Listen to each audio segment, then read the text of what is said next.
Posties has given me a lot. I can't imagine, and I think maybe you'll also be able to relate. I can't imagine my life without podcasting. I fear regret so much. Like, I never want to be that old man in the old age home and said, oh, you know, I could have done this, and I could have done that, and I could have done that. I'd rather say I tried everything and it didn't work, but the story was beautiful. You can think about all of the problems that you have in your life. You can think about the things that you've done wrong. You can think about all of the things that you thought you would have amounted to by now, but you haven't. But that takes away from all the good that is happening in your life at the moment. Let's face it, life is complicated, and so is the YouTube algorithm. We put so much effort into each of these episodes, and I honestly love what I do. And if you could do the smallest favor for me, it'll be quicker than making a cup of coffee. Just hit that subscribe button or like and follow on the audio channels. Thank you so much.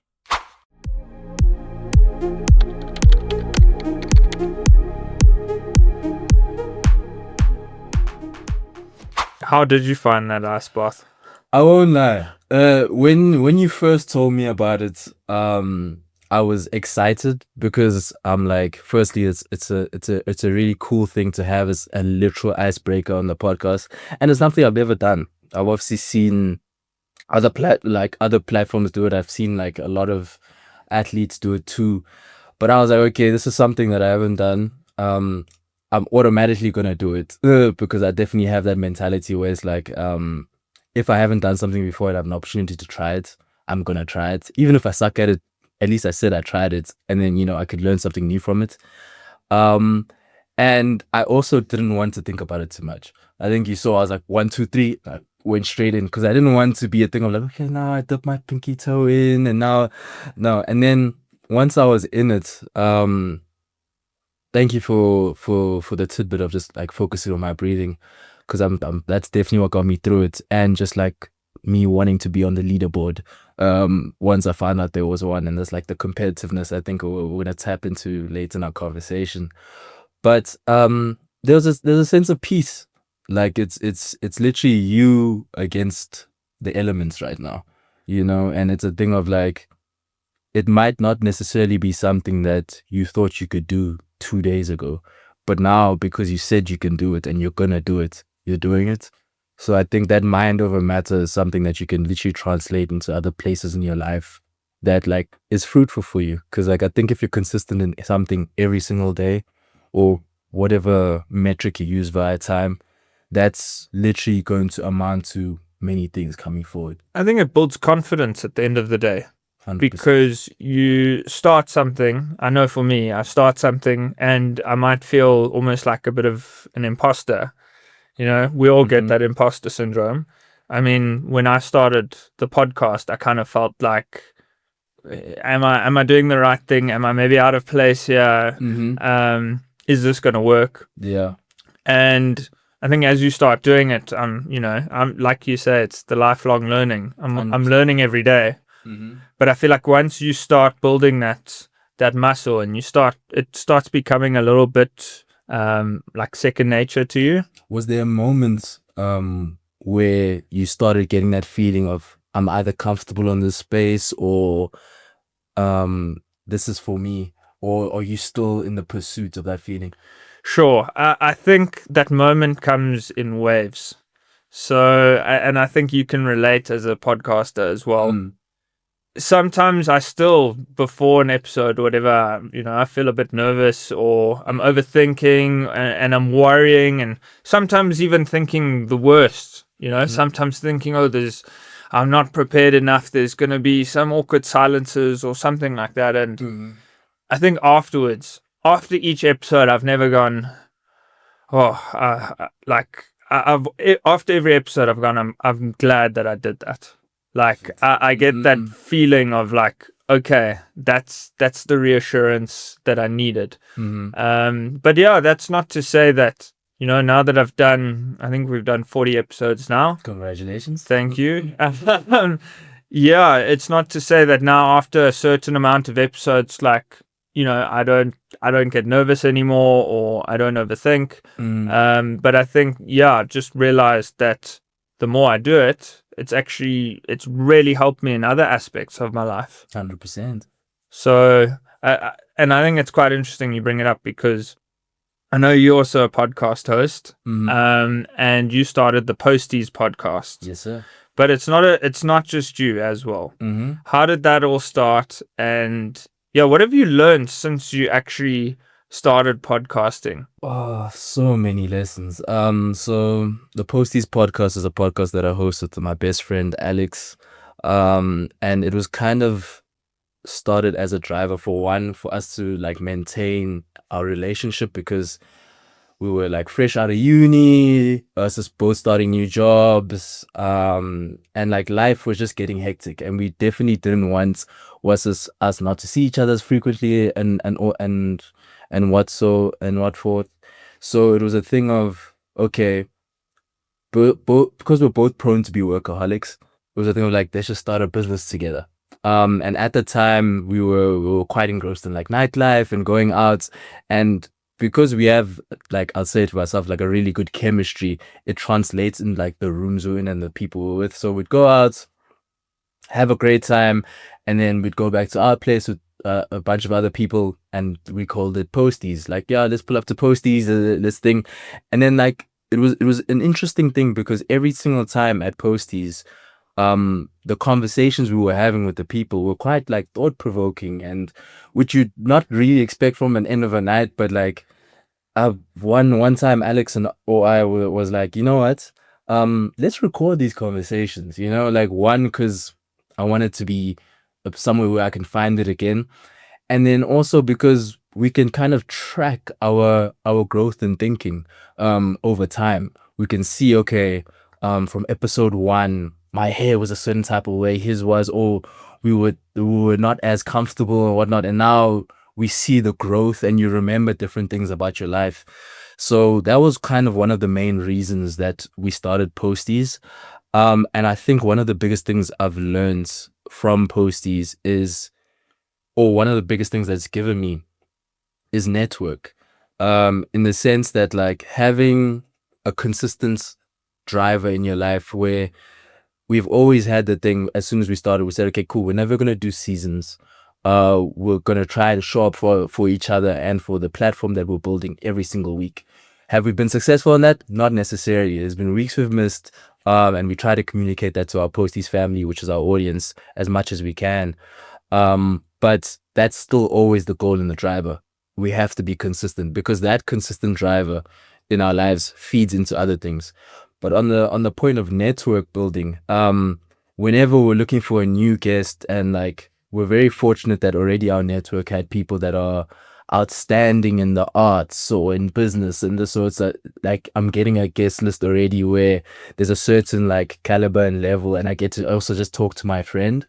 But then having that grow into something where different people from different niches are just able to speak about their story and translate kind of our chemistry and our energy into these beautiful conversations, where I look back at like kind of like the 2.5 years now, and I'm just like, wow. Not that I forgot about that episode, but like as soon as I see that guest there, it transports me back to the moment, and I remember my prep, or I remember that part of the conversation where I wasn't really sure where I'd take it, and then he answered in a certain type of way, and we, so Posties has given me a lot. I can't imagine, and I think maybe you'll also be able to relate, I can't imagine my life without podcasting. Yeah. And I would not to say that my whole life is podcasting, but it's definitely translates in ways that I can't really quantify all the time. I think I'm a better public speaker. I can come on a platform now with you, and I think speak quite freely. And it makes you dream, because every single time I speak to a new person and get their story, it's beautiful to hear the trials and tribulations and how they overcome them in their way, and kind of like equip myself with some of those skills that I can take into my life. Where I think the biggest thing is that we should not, as humans or as people, limit ourselves. I think the bigger the dream, the bigger the reality. So if you really dream, okay, I'm going to get that last number, whatever it is, even in that pursuit, and you don't necessarily reach it, the story of you getting really close is going to be quite fantastic rather than you not even trying to get there. Or so like I think hearing more of those stories quite frequently has just like broadened my mind of what the possibilities in life are. Yeah, I think even for me, just being able to, when you chat to someone, you realize it's actually easier to chat to people than you once believed.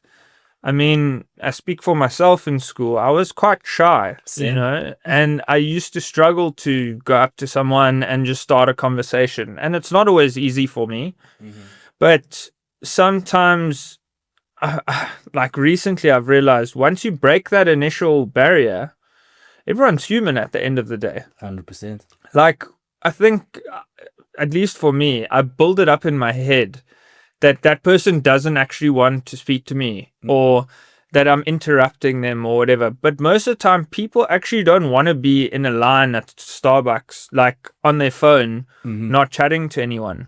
We're social beings by nature. 1000%. And sometimes you can make someone's day. Sometimes you can impact someone's life and you don't even realize it just by smiling and saying hello, like, how are you? And vice versa. Like, there's been times where I'm out and about and like a random act of kindness when maybe I'm having a tough day or I have really a lot on my mind is like, oh, wow, that person, that was special. And then that impacts your day positively. And now that energy translates into other positive things. So I 100% agree with you. I mean, sometimes I'll go for a walk. Because in between like work, especially when I'm working from home, you need to touch grass, man. Dude, you gotta ground yourself. But yeah, I mean, I love when I go for a walk and you see someone and they've just got that like straight face, and you just smile and say hello. I'd say about 75% of the time, even if it's a little smile, it puts a little bit of a smile on their face. It makes them a little bit happier, even if it's just for a brief moment. And that 75% is very important, because I think if we look around at our society and the world, there's a lot of things to be sad about. There's a lot of things to be disappointed about. There's a lot of things that I think we all need to work on. But at the same time, if we have a little bit of a focus on the good, a focus on the positive, the focus on the things that could potentially happen if we put all of our minds together, I think that leads us on a path where it's easier to smile at the person next to you, because we know the Springboks won today or gonna win today, stuff like that. Because as humans, we have so many things that draw us together in a positive way. There's a lot of negative things too, but like to kind of draw back at the negative stuff, you have to focus on the positive things and how we can kind of solve those problems through positivity. Yeah. And I think positive people make a big difference in the world. I think they're needed. And I think you also need a little bit of cynicism to understand that, okay, that dream is huge, but like maybe we don't need to go in a different kind of direction, because like yin and yang and balance is a big part of the world. But I think having people around you and like having people that are, whether it's at work, whether it's in your personal life, that tell you you can do it because you are who you are, or because people have done it before. I think just having that mindset around you, the people around you, it breeds positivity and it breeds positive things that will happen into your life.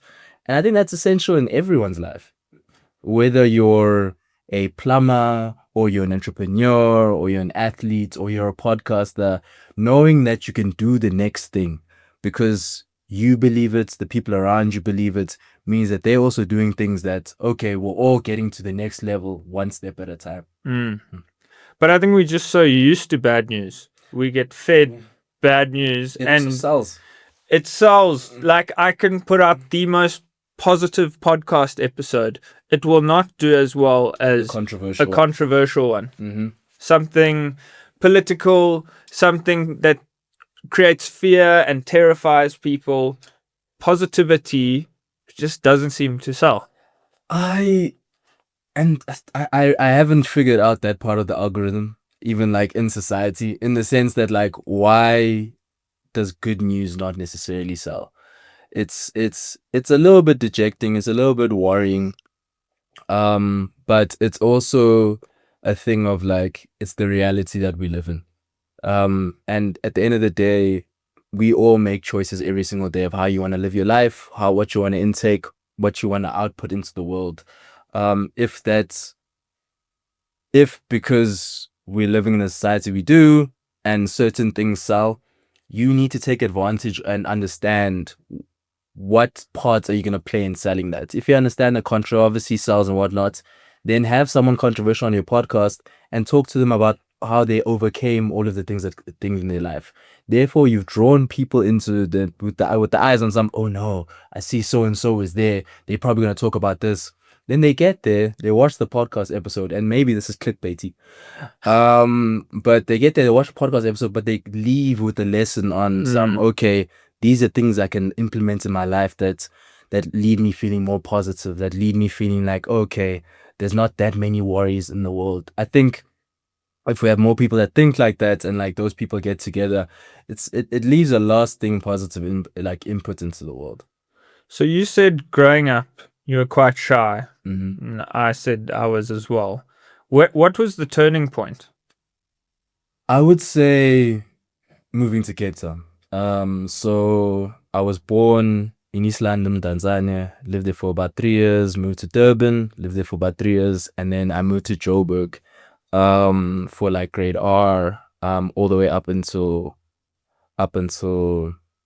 university. And kind of like my thinking with going to university is I wanted to leave Joburg. I wanted a fresh start. I'd never been to Cape Town, not for holiday, not for anything, but like something about, oh, it's the best university on the continent and all these kind of things drew me to the place.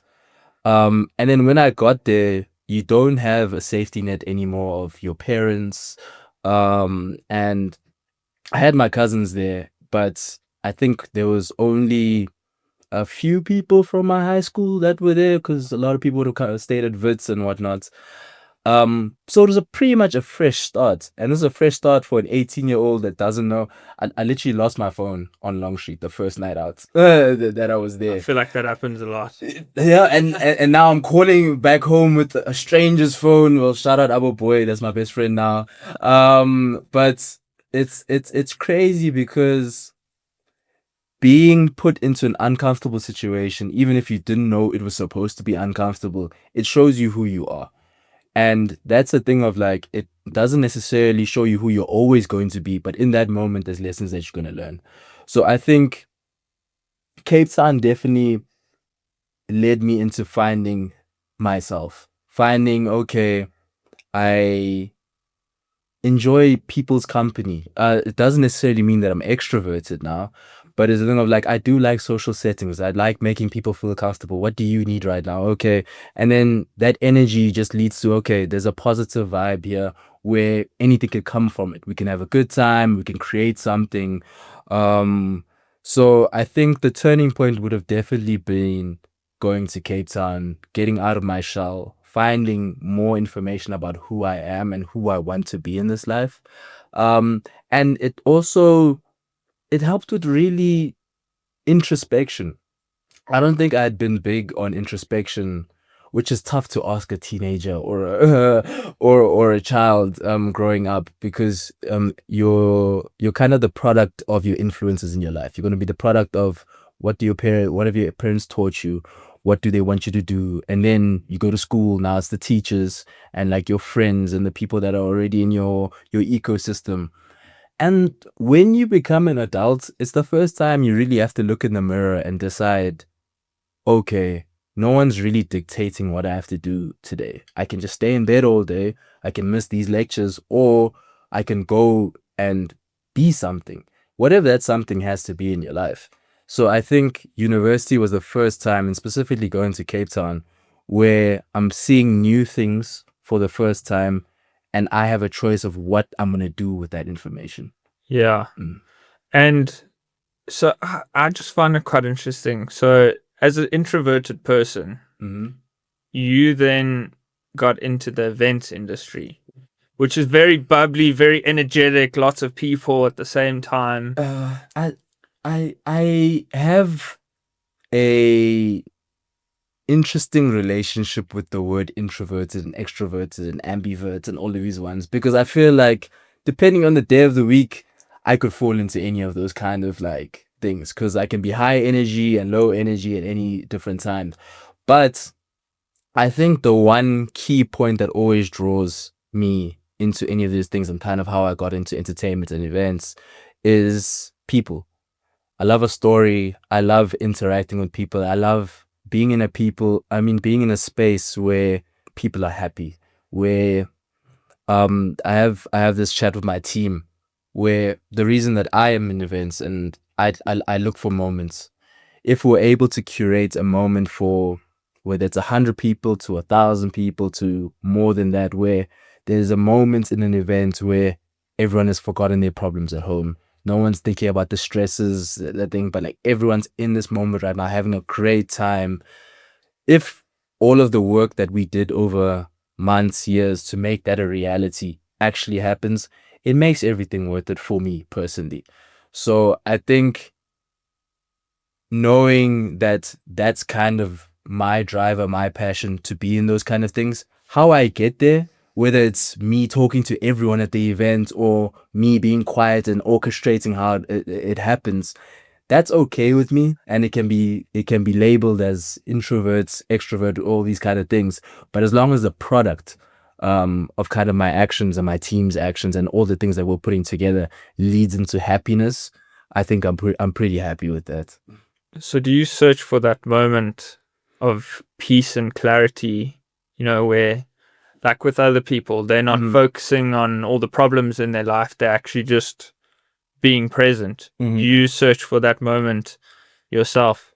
I think I do struggle with being present because I'm just so much of a dreamer. Like I'm very future thinking. I think about the dreams that I can achieve for myself. I think about the dreams my friends want to achieve and how I can positively contribute towards that. So I do at times, and something I am working on, struggle with being present in a moment and understanding that, okay, wow, we did it, or we're living in answered prayers right now. I'm always thinking about the next step, and kind of how I guess I tell myself that it's a positive thing or whatnot is that the dreams are so big. Like it's the thing of like you wanted to get to episode 40, but it might have seemed really far when you're in episode 1 and you're thinking about, oh, is that a dead space in the thing? What am I gonna ask them? Have I done enough? How am I going to get guests? How am I even gonna get guests? How am I gonna get a sponsor? Am I gonna keep going? This person pulled out. Oh my goodness, I need to do another ice bath. You're thinking about all these things. Getting to episode 40 seems impossible, but you did it. Therefore, you did it because you were still thinking about the next step and how you're going to grow this, how you're going to grow this, how you're going to grow this. And I hope you've also taken the time now to understand that that's a big thing. Not everyone gets into it. One of the biggest things on Posties that we were talking about in like our first, I think, 1 to like 5 episodes is that we kept saying that if you made and like uploaded 4 podcast episodes, I don't know if this is still an accurate stat. Please check you guys in the comments. You're in the top 1% of podcasters ever. Just 4 episodes. And like at the time I was like, 4, like that's not a lot at all. But like now in my journey, I've seen so many people come and go, try it, understand it's not for them, or like not be consistent, all these kind of things, because consistency until it becomes a habit isn't easy. Like it's not easy to show up every single day and do that thing that you said you were going to do it. But that's what takes discipline. That's what takes showing up for yourself, because at the end of the day, once you show up for yourself, it pays you back, because now you've done the ice bath this many times and your mental is clear as day. You've showed up to your podcast this many times and you're celebrating episode whatever it is. You've said that you're going to do that goal all the time, and then when you do it, it doesn't even feel real because it was a part of the journey anyway, because you put all the steps in every single day to get there. So I think I probably completely missed your question.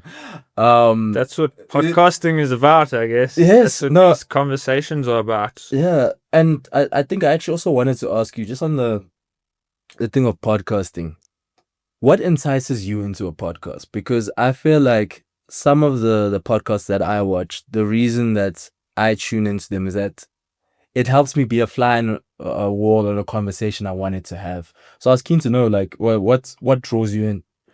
I think it's similar to you in a way. When you were describing how you started the Posties podcast, Mm-hmm.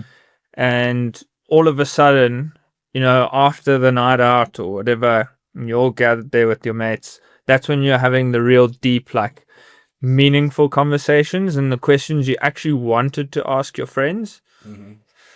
I think I had the same thing. I was able to have meaningful conversations one-on-one, as introverts normally do.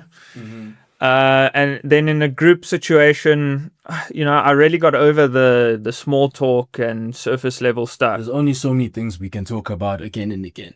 And yeah, I was in search of meaningful conversations that I was interested in, but also that other people were probably interested in, or that, if there was something I was struggling with, I always used to think I was so alone and that I was the only one struggling with that. Mm-hmm. Like if I was anxious, I thought I was the only one who feels that level of anxiety. And I think since I've started doing the podcast, I've realized that so many people are actually so similar. Mm-hmm. And as humans, we've all got our problems. Mm-hmm. I mean, I used to often go, really wish I had that person's life. I just feel like they understand life, and So the things they've achieved because of the track record, the experience, it must amount to this. the way they come across, like you just think this person is so confident. They figured it out. Yeah. They figured it out. Like they're good with everything, they got the chat. They're good with girls. They're good with finance. They're good with friends. They make people laugh. Like, just wish I could be that person. Mm-hmm. I think since doing the podcast, even people that I admire, I realize, wow, they're going through stuff that I wouldn't really necessarily want to be going through. 100%. I think that human element of it and understanding that we're not alone in anything that we're going through.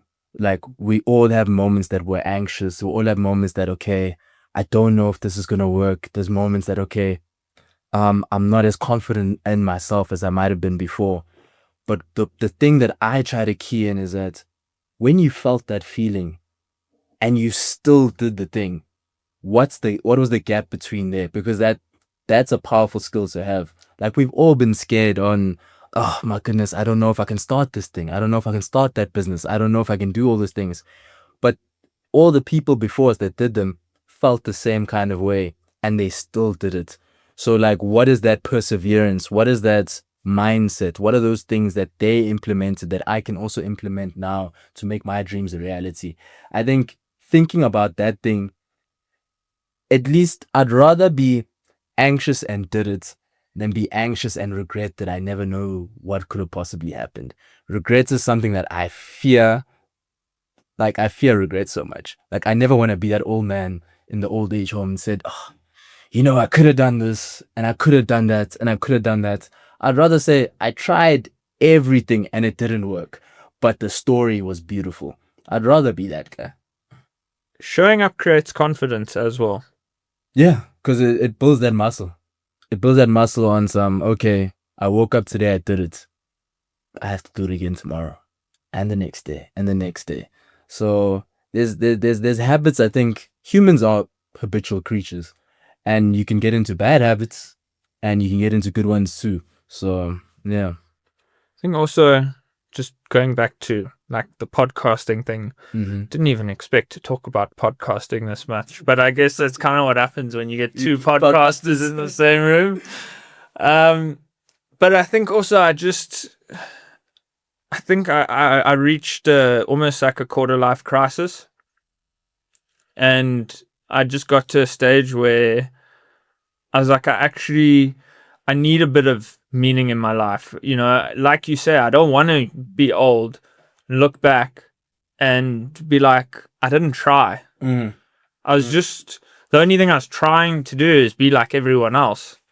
And I think now you just reach a certain age where that kicks in. Maybe it doesn't kick in for everyone, but it certainly kicked in for me. And in school, I did not think like that. at all. I was trying to be under the radar, just not get in anyone's way or whatever. And I realized you're gonna, like, as cliched as it is, you're gonna die one day anyways. Facts. And while you were speaking there, Mike, one of my good friends in the music industry, his name's Alexander Brand, and he manages this artist called Lucanio. We were talking about why we want to be players in like the music and the entertainment scene. And he said that he doesn't want to be a person where in 20 years time he's listening to music with these kids and they're talking about, oh wow, there's so much talent, and then he knows that he knew X, Y, Z, or these people, and he knew them during the time where we knew there was this much talent and there was stuff and there were skill sets that we have that we can contribute positively to this, and then tell his child that we didn't do anything. Like he wants to be on some. We were there. We got our boots dirty, and we all know that we have skills. We all know that we have things that we can positively contribute in any sector and space you're in. It's just about doing it. And I feel like doing it and failing isn't a bad thing. As soon as you fail, you learn something from that, and you learn something that you can take into the next time you do something. And just having that mindset in, whether it's podcasting, whether it's music, whether it's events, whether it's anything you do, business, is gonna be positive. So you mentioned business there, and it just made me think. So in the events industry, there's a lot of creativity. You're dealing with a lot of artists, and it's very high energy. How do you now balance that creative side with the business side? I think I'm fortunate that my initial background wasn't just creativity or just entertainment. I think, and we'll probably touch on it next, with the first business I started with my partners, Arian Power, that was just business. That was every conversation we were having, every room that we were in was with people that are at least double our age, that have done this for a certain type of time. So there's a kind of level that we had to aspire to get to from day one. So balancing that in the entertainment industry, where I feel like, and I have a lot of conversations with other managers and other players in the game where we feel as though it's missing certain structure, it's missing certain people that are going to be able to use all of their experiences to kind of uplift it, so that it's not a vocation where you have to feel like, as an artist, I've got this talent, I want to show it to the world, but there's no way for me to make any income until I'm a superstar. There should be ways where America has a really good system where you can have 0 followers on social media, but you're singing at a bar every single week, and that's getting your paycheck. That's a way for you to positively work towards your craft and get paid at the same time, where we don't necessarily have those systems. I've got so many friends and so many people in the industry where they want to be a creator full time, or they want to be a musician full time, or they want to be a content creator full time, but they've got this 9 to 5 because at the end of the day, bills need to be paid. So I think balancing those two personally is through the experience of the people that I've got really good mentors that I ask questions of all the time, but also just my personal experience of knowing that, okay, these certain things are needed in business. You need to understand cash flow. You need to understand how to market a product. You need to understand how all of these things filter into, okay, how are we paying our employees at the end of the month? And knowing that comes from the product of creativity, consistency, showing up all the time, marketing this product all the time, even when you don't want to. Because I tell all my artists all the time, because there's going to be times you don't want to post on Instagram about the song that you dropped because you're feeling sad that day or whatnot. Maybe you don't feel inspired. There's going to be times that happens, but at the same time, and that's where my job comes in as an artist manager, is that you can just be the artist. That's perfectly fine. let me come in here and be the business driver to know that, okay, cool, we shot all this content anyway. Let me make sure it goes out there so that the audience can consume this, so that we can get through that level when you're feeling in a funk or you're feeling like I'm not as inspired as I was last week. So that when you come back to that inspiration, the business isn't dead now. Because there's nothing worse than starting from zero when you've built up so much. Because there's going to be times when we're down, there's going to be times when we're anxious, there's going to be times when we're depressed. I think those are the times where you have to lean on the people that are around you in your life. And you got to really hope that they're going to pick up some slack for you. Because I've been fortunate that when I've had those times, whether it was at Arian Power where Alan and Brian would really like hold it down when I wasn't able to, and vice versa. And even now where I'm not good at all at asking for help or leaning on other people. I've got this. I'm sure it's based on some childhood trauma or whatnot, but I definitely believe I can do it all myself.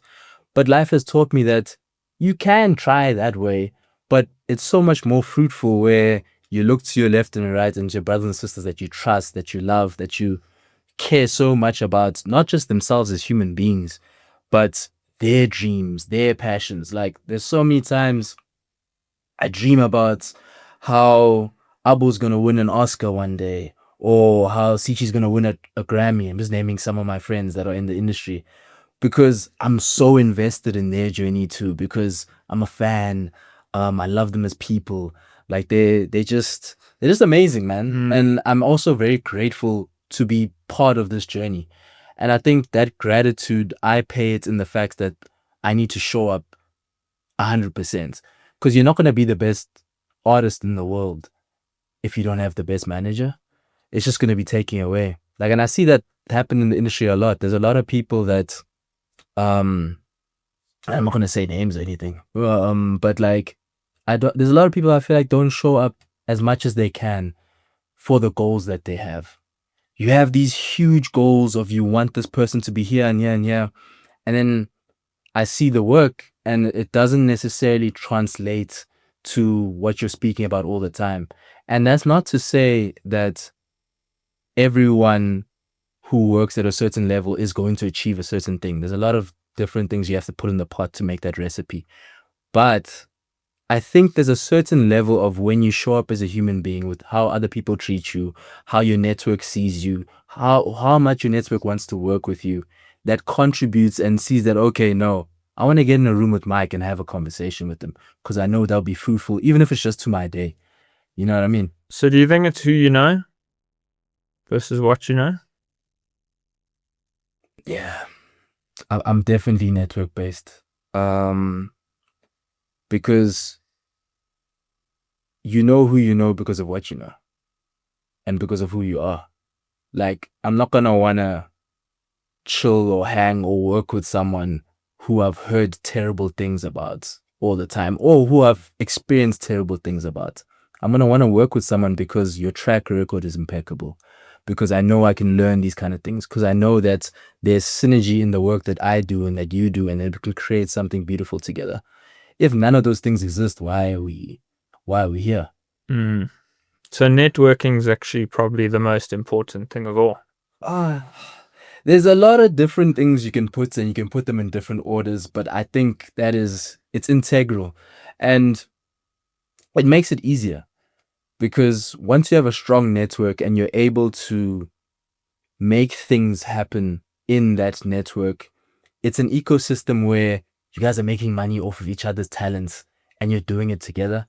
Imagine going to work and everyone in the office is your best friend, and it's a dream that I have because it just I've had it. Like I've worked on commercials with Abo, and like you turn to your right and it's your best friend and you're creating something.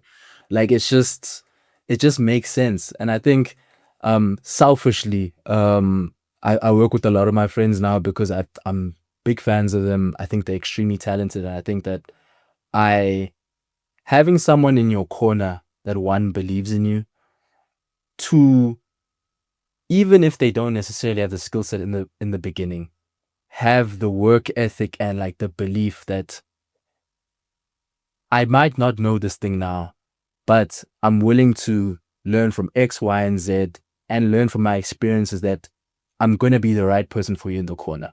Because I think having the people around you that believe in what you're doing, believe in who you are, that's already something really good that you've ticked off. And it's rare in life, I think, too. So when you have that, you got to really hold on to it. I think, yeah, with people, we sometimes think that we can do it all by ourselves. And I know that at least with the podcast, there's times where I've thought, okay, cool, I'll handle the social media, I'll do this, I'll do that, I'll get the guest, I'll prep this, and I actually end up with all this overwhelm, and I'm in the conversation and I'm not as present as I want to be. And since, I think for me what really helps is just having like such a cool team. They're amazing. That I work with, and it sets the tone as well. Because if I had to do this all by myself, it really wouldn't be the same. And to have people, like you say, that are so focused on your vision that it actually becomes like our vision, I think that's massive. How did you find your team? Sure. By accident. It happens like that. Yeah. So I mean, Chris does the sound and the editing and stuff like that. And I knew Chris kind of friend through other friends, but we didn't spend like too much time with each other one-on-one. And Chris was a DJ beforehand. Okay, shout out to Chris. So I went to some of his sets, and I obviously knew he had a bit of technical experience. So I said, I'm thinking of doing my own podcast. I want to ask you, like, what kind of equipment should I be buying and whatever. So he gave me like a whole list, like, and all these funny names and numbers, and they put together X365, and it's like, whoa, no idea what any of this means. And then a little bit later, Chris said, you know what, I don't know why I didn't tell you this, but I've actually got, like, I work at a podcast or a studio where we record for artists and stuff like that, and we do voiceovers, and like, why don't you come try out your podcast here? So I was like, okay, cool, let's give it a go. I mean, I don't know how to film myself and edit it and whatever. Let's give it a go. So it was the team's first time as well shooting a podcast. And yeah, shout out Buddha as well. I met Buddha here because he's the studio manager. Yeah. And I think all three of us are like, we've turned into best mates, which is really, really cool. So that's beautiful to hear. And I think also just like, it's crazy how life will put you in certain scenarios with people that are kind of unexpected, and then you kind of contribute like towards a goal. And it kind of makes me feel a little bit like, I know you wanted to talk about Aryan Power, but like with that one, it was, whenever I tell the story, there's a lot of different parts of it that people don't believe. And like the biggest one is that when we started it in uni, and it was 5 people that didn't know each other, and were, when you're playing football and then teams are like at break time and they pick these people, and then at the end there's people that weren't picked, and it's probably the short guy, and there's probably, you know what I mean? It's like that. And then those people come together, and that's the winning team. That's kind of what it felt like with Aryan Power. Cause like, just to give the synopsis, I was doing my postgraduate diploma in entrepreneurship at UCT, and kind of the way the course is structured is that you have to start your own business with people in your cohort, and you kind of select different people there. So a couple of us had started the course a little bit late for different reasons, so that we had ended up in a team together. And we didn't know what business we were going to start. We didn't know what we were going to do. It was 2020. And then Alan, one of the founding members, was like, yo, I've made this UPS system at home.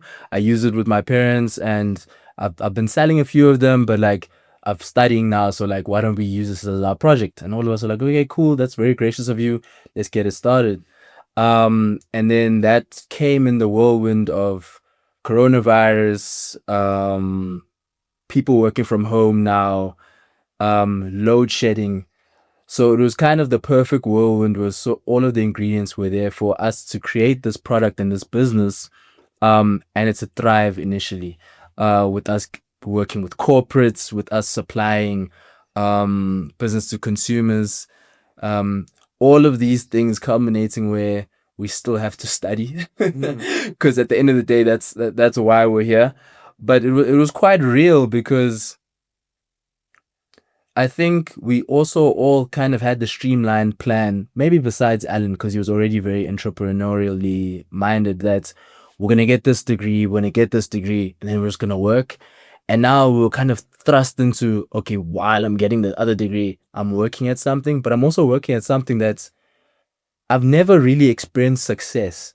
But this is what's happening right now. But it's happening very like at an exponential scale. And then after that first year, business was taking off.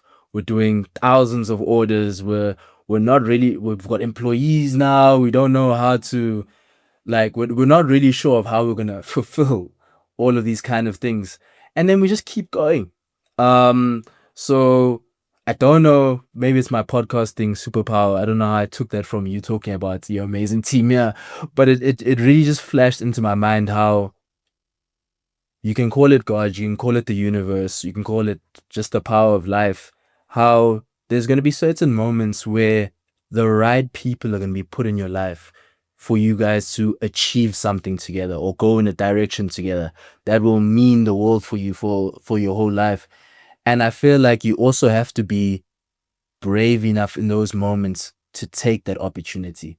Like you could have definitely said, thanks, Chris, but I think I'm just gonna start doing it on my own or whatnot. And then you wouldn't have even known that I wouldn't even be sitting here right now. Yeah. You know, like it's crazy what the butterfly effect can do, of like a single yes. You know? Yes. And we only notice that sometimes when we reflect. In the present, we're not always cognizant of how amazing this moment is. Mm-hmm. And I think, I mean, you put two podcasters in a room. I've got so many things I could talk to you about. Mm-hmm. But also, I have to cap the episode quite soon.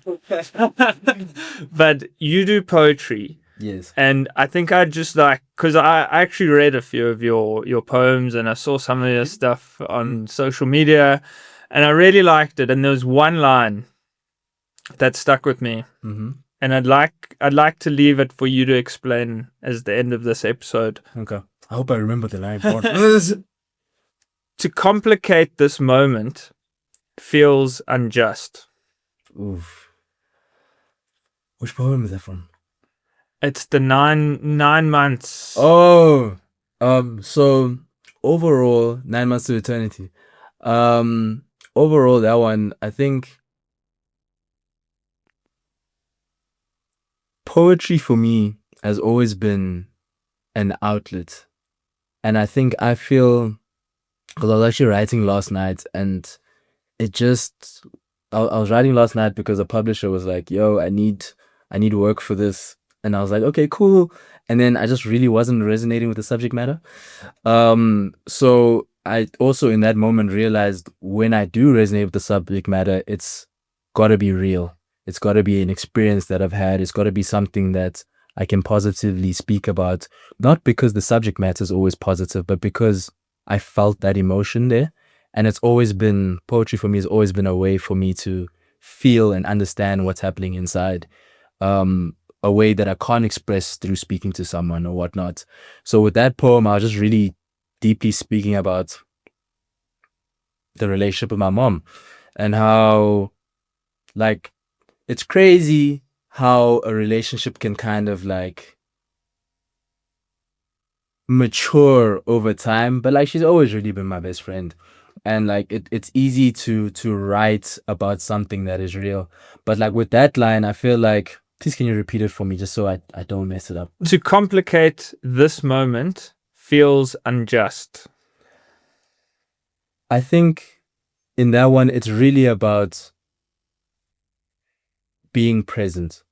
And being present isn't necessarily something that I'm good at. It's something that I try to work at. And we spoke a little bit about reflection and the power of reflection.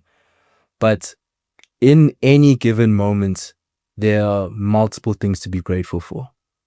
You can be grateful for, like right now, I'm grateful to be alive. I'm grateful to be sitting here having a conversation with you. I'm grateful to have met your team. I'm grateful to have expanded my network. So living in that positive living in that positive mindset where you can think about all of the problems that you have in your life. You can think about the things that you've done wrong. You can think about all of the things that you thought you would have amounted to by now, but you haven't. But that takes away from all the good that is happening in your life at the moment that you might not necessarily be able to think about. And if we lean and think a little bit into the other way, then it becomes this just feeling of, I am worthy. I am here. I am present. And once you start thinking and believing like that, I feel like you lead into a way where you look in the mirror and, okay, maybe you're not happy with where you are right now. But the fact that you're looking in the mirror means that you still have the opportunity to change that and make your life whatever you want to make of it in the next day and the next day, or in that present moment. So I think as humans, we're going to complicate a lot of things. But when you're mindful, complicating it becomes unjust.